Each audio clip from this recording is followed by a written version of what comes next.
Prise de poids rapide, fatigue, sensibilité au froid, de nombreux symptômes lui sont liés.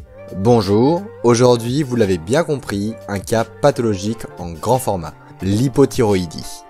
C'est pourquoi on va dans cette vidéo expliquer le pourquoi du comment, le rôle de la thyroïde, les causes éventuelles d'une hypothyroïdie, les symptômes, population à risque. Donc toutes les connaissances essentielles pour mieux comprendre la chose, puis on parlera plus en détail des conseils et astuces au niveau de la nutrition pour vous aider. Rappel, on est dans un cas pathologique, donc la nutrition sera adaptée pour chacun des cas. Rapprochez-vous de votre diététicien ou de votre médecin pour plus de précision si besoin. Cette vidéo a pour but de faire un état des lieux et un spectre large des éventuels axes d'amélioration. Donc commençons dès maintenant avec la première partie, mieux comprendre la thyroïde. La thyroïde déjà c'est quoi? La thyroïde, pour faire simple, c'est une glande en forme de papillon située en bas du cou et qui sécrète des hormones dans le sang responsables de la gestion de plein de fonctions. Et pas les moindres car il s'agit des fonctions végétatives. Vous allez vite comprendre ce que c'est avec quelques exemples. On aura donc la gestion de la faim, la gestion du métabolisme de base, donc de votre dépense énergétique au repos, la gestion de la chaleur, la gestion de la reproduction, la gestion de la croissance, la gestion du sommeil, de la fréquence cardiaque, ou encore du transit, etc., etc. Bref, des rôles extrêmement importants au quotidien et qui va effectivement, en cas de dysfonctionnement, impacter assez rapidement votre confort de vie. Maintenant, comment ça marche? Vous allez voir, c'est pas très compliqué, je vais essayer de vulgariser un maximum.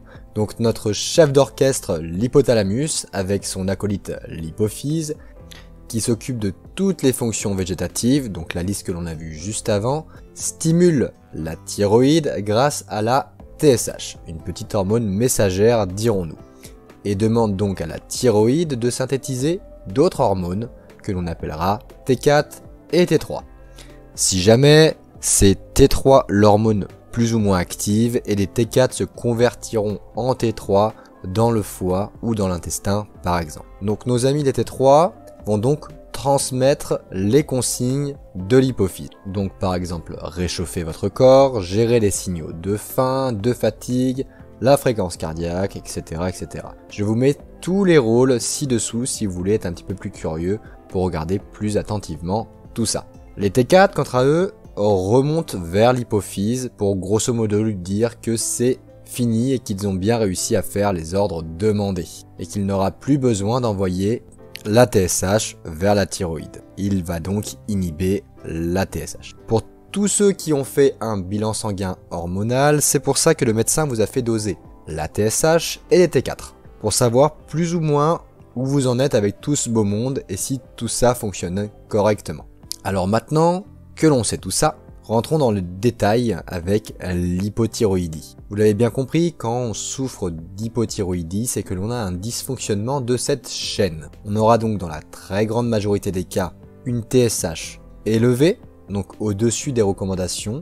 En France, c'est au-dessus de 4.3 et pour les normes NACB, on serait au-dessus de 2,5. On regardera également les T4 et les T3 qui seront souvent de plus en plus faibles. Exception en cas de version asymptomatique de la pathologie, donc sans symptômes. Par conséquent, ce qu'il faut comprendre avec la chaîne que l'on a vue juste avant, c'est quand on a une hypothyroïdie, l'hypothalamus nous envoie énormément de messages, donc la TSH augmente, et donc on aura plein d'ordres à réaliser, mais la thyroïde ne les entend pas vraiment, ou ne parvient pas à répondre à toutes les demandes. D'où la diminution des hormones de réponse T3 et T4. Car la thyroïde n'arrive pas bien à les synthétiser. Et vu qu'on a moins de T4, on n'aura donc pas le signal de retour qui dira à l'hypophyse que ça a été fait, et on aura toujours une sécrétion de TSH par conséquent. On aura donc l'hypothalamus qui va faire un monologue en envoyant plein d'ordres pour rien. Parenthèse nécessaire, on aura également une version auto-immune de cette pathologie. Je la place ici car elle est quand même très courante, environ 50% des hypos quand même, donc c'est pas rien. C'est l'hypothyroïdie d'Hashimoto. Auto-immune, ça veut dire que votre corps attaque la thyroïde avec ses anticorps, l'empêchant donc de travailler normalement. Dans ces cas particuliers, on dosera également les anticorps anti-TPO, où on réalisera également une échographie pour regarder directement s'il n'y a pas une atteinte à la thyroïde.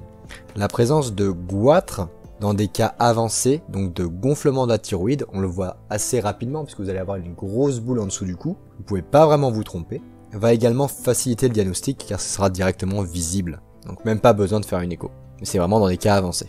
Pour rentrer un petit peu plus dans le détail des symptômes de l'hypothyroïdie, ils sont extrêmement nombreux. Et attention, ce n'est pas parce qu'il y a un des symptômes qui résonne en vous que vous avez forcément une hypothyroïdie, car ces symptômes sont très courants dans plein d'autres pathologies et cas. Donc voici quelques exemples. On aura donc une fatigue chronique, une sensibilité au froid augmentée, ce qui est normal en vue du rôle de la thyroïde dans la thermogénèse, une prise de poids, pas surprenant également en vue de l'altération du métabolisme de base, mais attention, avec un bon traitement et une alimentation bien comprise, la prise de poids n'est pas irrémédiable, donc pas de panique à avoir pour rien. Un rythme cardiaque anormalement lent, attention, une hypo pas soignée ou mal soignée augmente les risques d'AVC et d'accidents cardiovasculaires, toujours bien de le savoir. Si vous avez un doute, parlez-en toujours à votre médecin. On aura également une peau sèche, de la dépression ou des troubles de mémoire, un taux élevé de cholestérol sanguin, potentiellement des crampes musculaires, de la constipation, normal car on a vu juste avant que ça jouait également sur le transit, ça a tendance à l'accélérer finalement, donc là ça va la ralentir.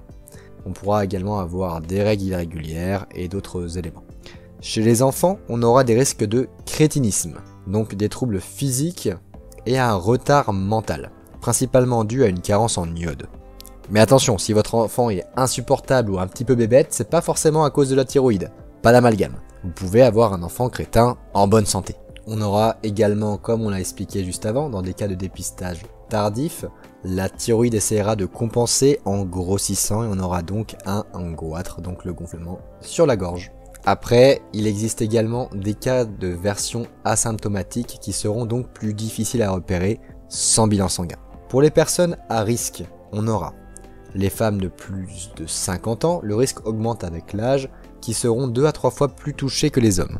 Les femmes ayant accouché dans l'année peuvent développer également une hypothyroïdie post-mortem, comme on dit. Donc à vérifier si vous vous sentez pas vraiment bien après l'accouchement. Et si quelques-uns de ces symptômes commencent à arriver. Touchez-en toujours un mot à votre médecin.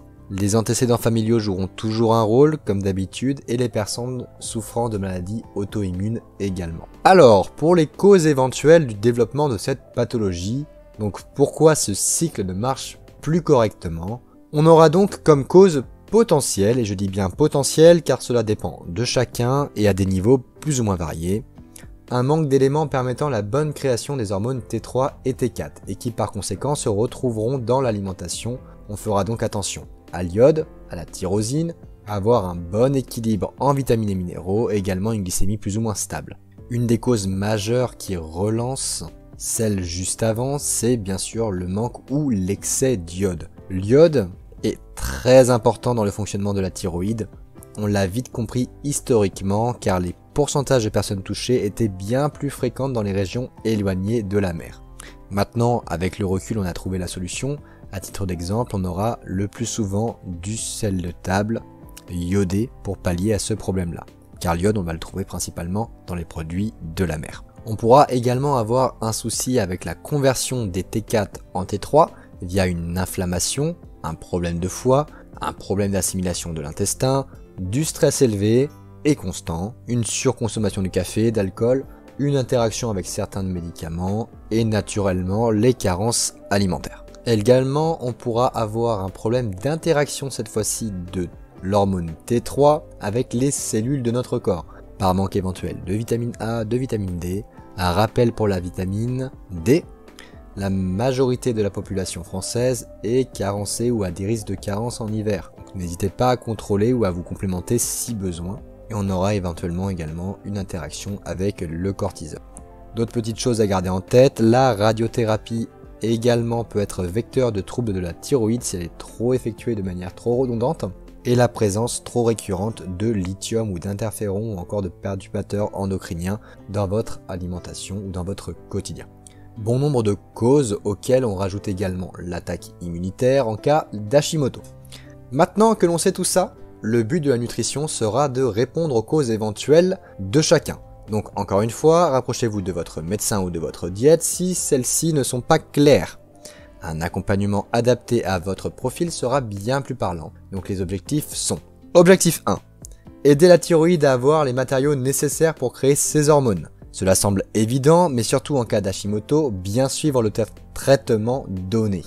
Et éviter les éléments pouvant interférer avec le lévothyrox par exemple. Voici une petite liste au cas où, donc le sel de fer, le sel de calcium, et je vous mets les autres par la suite parce qu'ils sont très compliqués à prononcer, surtout le prochain. Ces éléments devront être pris au moins 2 heures après la prise du traitement pour pas interférer avec. Informez également votre médecin si vous avez d'autres médicaments pour d'autres pathologies, style des antidiabétiques, des anticoagulants, etc. Pour aider notre thyroïde, on va également passer par l'alimentation, forcément. On va contrôler votre apport en iode, qui est souvent trop faible, et en vitamines et minéraux. Ainsi qu'apporter un bon équilibre global à votre alimentation avec un apport en protéines et en tyrosine, un acide aminé présent en particulier dans les viandes, les œufs et les produits laitiers. On pourra en venir aux besoins en iode.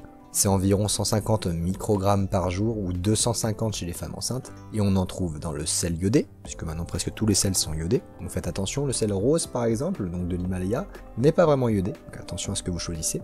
On va en trouver dans le thon, les crevettes roses, le lait, les yaourts nature, le jaune d'œuf. Et si on sort un petit peu de l'animal, on va trouver en fait dans les fraises également quelques traces. Je vous mets une liste un peu plus exhaustive juste en dessous. Pour les vitamines et minéraux, on vérifiera leur récurrence durant l'analyse alimentaire et on les complétera en fonction des éventuels apports. Je vous encourage, si vous êtes déterminé, à regarder la vidéo de la chaîne parlant des vitamines et minéraux si vous voulez être incollable sur ce sujet.